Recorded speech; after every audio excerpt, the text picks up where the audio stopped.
नमस्कार। मैं शुभा शुक्ला निशा रायपुर छत्तीसगढ़ से कलम की खनक कार्यशाला में अपनी रचना प्रस्तुत कर रही हूँ। मैं कनकलता जैन जी का हार्दिक आभार व्यक्त करती हूँ, जिन्होंने मुझे अपने इस कार्यक्रम में अपनी रचना प्रस्तुत करने का सुअवसर प्रदान किया। मेरी कहानी का नाम है विक्रम का शौर्य। विक्रम बड़े जोश और उत्साह से अपनी छुट्टी सैंक्शन करवाकर अपने प्रिय जहाज विक्रांत से शादी करने अपने घर लौट रहा था। उसकी बचपन की सखी और जवां दोस्त परिधि से उसका विवाह जो तय किया गया था, उसके बड़ों ने हर पल नए सुनहरे सपनों को बुनते वह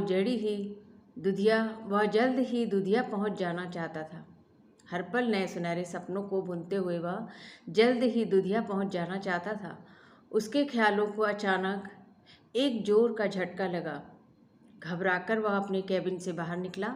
वहां का नज़ारा देखते ही उसके होश उड़ गए। एक नहीं 8-10 समुद्री लुटेरों ने पूरे जहाज को अपने कब्जे में कर लिया था और वे उनके कीमती सामानों को, जेवर आदि को भी हड़प रहे थे। विक्रम एक नेवी ऑफिसर था, पर इस अपने अनमोल समय में इस हमले के लिए वो तैयार नहीं था। अभी वह ड्यूटी पर भी नहीं था। जहाज के कैप्टन और स्टाफ को भी उन लोगों ने अपनी बंदूक के निशाने पर रख लिया था। विक्रम को समझते देर नहीं लगी कि मामला बेहद गंभीर है। उसकी खुशकिस्मती से उनमें से किसी ने भी उसे देखा नहीं था। अब विक्रम इस मुश्किल घड़ी से उबरने के लिए लगातार अपने दिमाग के घोड़े तेजी से दौड़ाने लग गया। उसी वक्त उसे अपने मोबाइल का ध्यान आया। उसने तुरंत पहले अपने हेडक्वार्टर और पुलिस को फ़ोन लगाया। जब वो पुलिस को फ़ोन लगा ही रहा था कि तभी उन लुटेरों में से एक की नज़र अचानक से उस पर पड़ गई और उसने उसके ऊपर गोली दाग दी। और वह गोली जाकर सीधे विक्रम के कंधे पर लगी। दर्द से तड़प उठा विक्रम, पर अपने दर्द की परवाह किए बिना उसने छलांग लगाकर अपने आप को सुरक्षित किया। उन लुटेरों में से एक ने एक प्यारी सी बच्ची को अपने कब्जे में करके उसे बाहर आने के लिए मजबूर किया। बच्ची की जान बचाने के लिए विक्रम बाहर निकला। उन जालिमों ने एक के बाद एक सभी ने जूते लाते गोली सीधे उसके कंधे में जा लगी। दर्द से तड़प उठा था विक्रम, पर अपने दर्द की परवाह किए बिना उसने छलांग लगाकर अपने आप को सुरक्षित किया।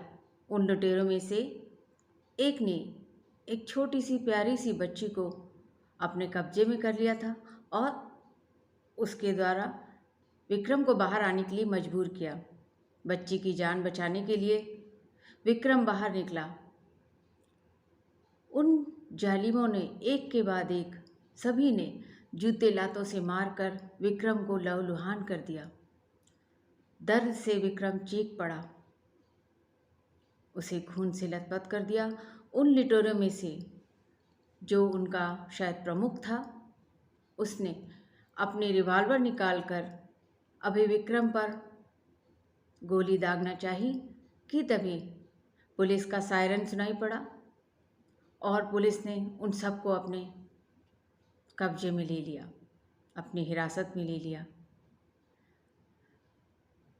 क्योंकि विक्रम की सूझबूझ और बहादुरी के कारण मासूम लोगों की जान बची थी, इसलिए सरकार ने उसे परमवीर चक्र देने का फैसला किया।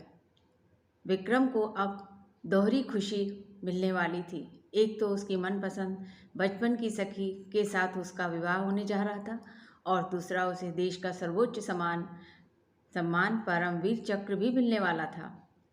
आज तो विक्रम की खुशी का ठिकाना ही न था, बिल्कुल ठिकाना न था। धन्यवाद।